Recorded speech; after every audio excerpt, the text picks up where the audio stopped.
जय श्री कृष्णा, जय बालाजी महाराज, जय श्री श्याम। स्वागत है आप सभी का एटर्नल एसेंस चैनल में, जिसमें हम चला रहे हैं 108 दिन भागवत गीता, श्रीमद् भागवत गीता के साथ की सीरीज़। और आज है डे 9, आज 9वां दिन है। तो 9वें दिन की शुरुआत करने से पहले हम कल का सारांश जान लेते हैं। कल का सारांश ये था कि जिस प्रकार भक्त सदैव अपने भगवान की पूजा में लगा रहता है, सेवा में लगा रहता है, अर्चना में लगा रहता है, बिल्कुल वैसे ही भगवान भी अपने भक्त की सेवा में हमेशा तत्पर रहते हैं। इसीलिए भगवान श्री कृष्ण ने अपने भक्त, अपने प्रिय मित्र के कहने पर सारथी बनना भी स्वीकार किया और अब वो उसे युद्ध क्षेत्र के बीच में ले गए, जहाँ से वो पांडवों और कौरवों की पूरी सेना को देख सकता था। तो आज का श्लोक है श्लोक नंबर 23। योत्सेमानान् वेक्षेऽहं य एतेऽत्र समागतः धार्तराष्ट्रस्य दुर्बुद्धेर्युर्धे प्रियैर्चिकीर्ष्वः। मुझे उन लोगों को देखने दीजिए, ये अर्जुन कह रहे हैं कृष्ण से, मुझे उन लोगों को देखने दीजिए जो यहाँ पर धृतराष्ट्र के दुर्बुद्धि पुत्र दुर्योधन को प्रसन्न करने की इच्छा से लड़ने के लिए खड़े हैं। यह सर्वविदित था कि दुर्योधन अपने पिता धृतराष्ट्र की सांठगांठ से पापपूर्ण योजनाएं बनाकर हमेशा पांडवों को परेशान किया करता था, उनको तड़पाना चाहता था, उनसे राज्य हड़पना चाहता था। तो तुम देखना चाहते अर्जुन हो? युद्ध प्रारंभ होने से पहले यह तो जान ही लेना चाहता था कि कौन कौन से लोग आए हैं, किंतु उनके समक्ष समझौता का प्रस्ताव रखने की कोई योजना थी। यह भी तथ्य है कि वह उनकी शक्ति का, जिनसे उनको उसको सामना करना था, वो उसका निरीक्षण भी करना चाहता था। वो देखना चाहता था कि सामने वाला कितना शक्तिवान है, ताकि वो अपनी विजय का विश्वास जो है, लेकिन उसको अपनी विजय का विश्वास पूरा था, क्योंकि वो जानता था कि उसका दिशा निर्देशन करने वाले स्वयं भगवान श्री कृष्ण हैं। संजय उवाच एवमुक्तो हर्षिकेशो गुडाकेशेन भारत सेनयोरुभयोर्मध्ये स्थापयित्वा रथोत्तमम्। संजय ने आगे धृतराष्ट्र को बताया, हे भरतवंशी, अर्जुन द्वारा इस प्रकार संबोधित किए जाने पर भगवान श्री कृष्ण ने दोनों दलों के बीच में ले जाकर वो रथ को खड़ा कर दिया। इस श्लोक में अर्जुन को गुडाकेश इसलिए कहा गया है क्योंकि गुडाका का अर्थ है नींद, और जो नींद को जीत ले वो है गुडोकोश। नींद का अर्थ अज्ञान भी है, अतः अर्जुन ने कृष्ण की मित्रता के कारण नींद और अज्ञान दोनों पे विजय प्राप्त कर रखी थी। कृष्ण के भक्त के रूप में वह कृष्ण को क्षण भर के लिए भी नहीं भुला पाया, क्योंकि भक्त का तो स्वभाव ही ऐसा है, वो कभी अपने प्रभु को भूलता ही नहीं, क्योंकि वो अपने प्रभु को अपनी हर श्वास में महसूस करता है। किसी को कृष्ण भाव, नमृत या समाधि कहते हैं। प्रत्येक जीव की इंद्रियां तथा मन के निर्देशक अर्थात ऋषिकेश के रूप में कृष्ण अर्जुन के मंतव्य को समझ गए थे, क्योंकि वे क्यों सेनाओं के मध्य में रथ को खड़ा करवाना चाहते हैं, अतः उन्होंने वैसा ही किया। मैंने अभी बताया ना, कल हमने बात की थी कि भगवान भी हमेशा अपने भक्त की सेवा में तत्पर रहते हैं। भीष्म द्रोण प्रमुक्तः सर्वेषां च मिहिक्षिताम् उवाच पार्थ पाश्येत्तान् समवेतान् कुरुनिति। भीष्म द्रोण विश्व भर के अन्य समस्त राजाओं के सामने भगवान ने कहा कि हे पार्थ, यहाँ पर एकत्र सारे कुरुओं को देखो। समस्त जीवों के परमात्मा स्वरूप भगवान कृष्ण यह जानते थे कि अर्जुन के मन में क्या बीत रहा है। यह प्रसंग में ऋषिकेश शब्द का प्रयोग सूचित करता है कि वे सब कुछ जानते हैं। इस प्रकार पार्थ शब्द अर्थात प्रथा कुंती पुत्र भी अर्जुन के लिए प्रयुक्त होने के कारण महत्वपूर्ण है। मित्र के रूप में वे अर्जुन को बता देना चाहते थे कि अर्जुन उनके पिता वसुदेव की बहन प्रथा का पुत्र था, इसीलिए उन्होंने अर्जुन का सारथी बनना भी स्वीकार किया। लेकिन जब अर्जुन से कुरुओं को देखो कहा गया तो उसका क्या अभिप्राय था? क्या अर्जुन वहां पर रुककर युद्ध नहीं करना चाहता था? कृष्ण को अपनी बुआ प्रथा के पुत्र के से कभी ऐसी आशा नहीं थी। इस प्रकार कृष्ण ने अपने मित्र की मन स्थिति को पूर्व सूचना परिहासवश दी। तत्रापश्य स्थितान् पार्थः पितृनथ पितामहान् आचार्यान् मतुल्ला नाभृतान् पुत्रान् पौत्रान् सखीस्तथा श्रश्रुरान् श्रीहृदश्रेव सेनयोरुभयोरपि। अर्जुन ने कहा, वहां पर दोनों पक्षों की सेनाओं के मध्य में अपने चाचा, ताऊओं, पितामह, गुरुओं, मामाओं, भाइयों, पुत्र, पौत्र, मित्र, ससुर, शुभ चिंतक सबको देख लो। इसका अर्थ यह भी था कि वह अपने पिता के समकालीन भूरिश्रवा जैसे व्यक्ति, भीष्म, समुद्रत जैसे पितामह, द्रोणाचार्य, कृपाचार्य जैसे गुरु, अश्वत्थामा जैसे मित्र, कृतवर्मा जैसे शुभ चिंतकों को देख सका।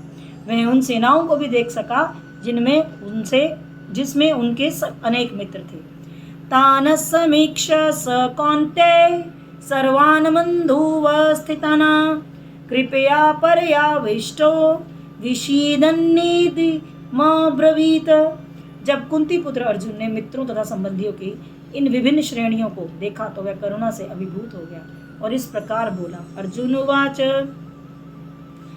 दृष्टे मम स्वजनम कृष्ण युयुत्सुम समुपस्थितं सदसीदन्ति मम गात्राणि मुखं च परिश्रुश्रयति।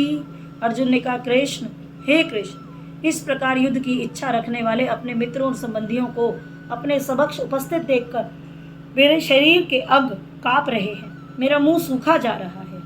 मतलब अर्जुन डर रहा था, उसको समझ नहीं आ रहा था कि वो क्या करे। यथार्थ भक्ति से युक्त मनुष्य के वे सारे सद्गुण रहते हैं जो सत्पुरुषों और देवताओं में पाए जाते हैं, जबकि अभक्त अपनी शिक्षा तथा संस्कृति के द्वारा भौतिक योग्यताओं में चाहे कितना भी उन्नत क्यों न हो, इन ईश्वरीय गुणों से विहीन होता है। अतः स्वजनों, मित्रों, संबंधियों को युद्ध भूमि में देखते ही अर्जुन उन सभी के कारण करुणा से अभिभूत हो गया जिन्होंने परस्पर युद्ध करने का निश्चय किया था। देखिए, ये बहुत बड़ा सत्य है। जो भी व्यक्ति दिल से शुद्ध भाव का होता है वो कभी भी अपने स्वजन, मित्र, परिवार, संबंधियों से लड़ाई नहीं कर सकता, झगड़ा नहीं कर सकता। फिर चाहे वो संबंधी उससे कितनी नफरत करते हों, उससे कितना ही द्वेष रखते हों, जलन रखते हों, लेकिन एक सद्भाव पुरुष, एक वो व्यक्ति जो ईश्वर को में अपनी सच्ची श्रद्धा रखता है, वो कभी अपने स्वजनों से लड़ना नहीं चाहता। वो हमेशा शांतिपूर्वक जीवन बिताना चाहता है। जहाँ तक उसने अपने सैनिकों का संबंध था वह उनके प्रति प्रारंभ से ही दयालु था, किंतु विपक्षी दल के सैनिकों के आसन्न मृत्यु को देखकर उन पर भी उसको दया का अनुभव हो रहा था। उन सब को युद्धाभिमुख देखकर उससे आश्चर्य भी हुआ।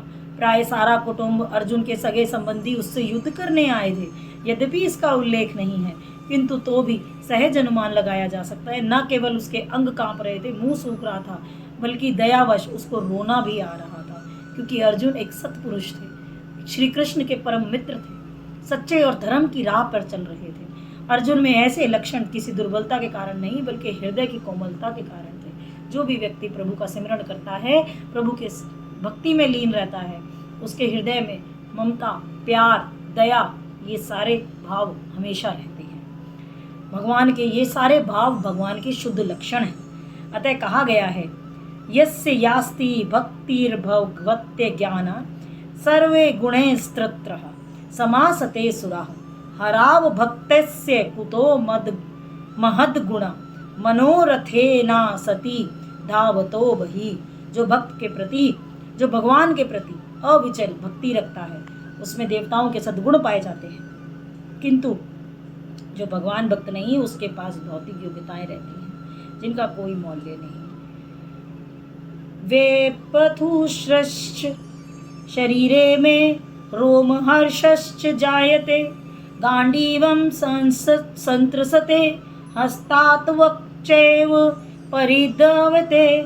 अर्जुन कहते हैं माधव से कि मेरा गांडीव धनुष मेरे हाथ से सरक रहा है, मेरी त्वचा जल रही है।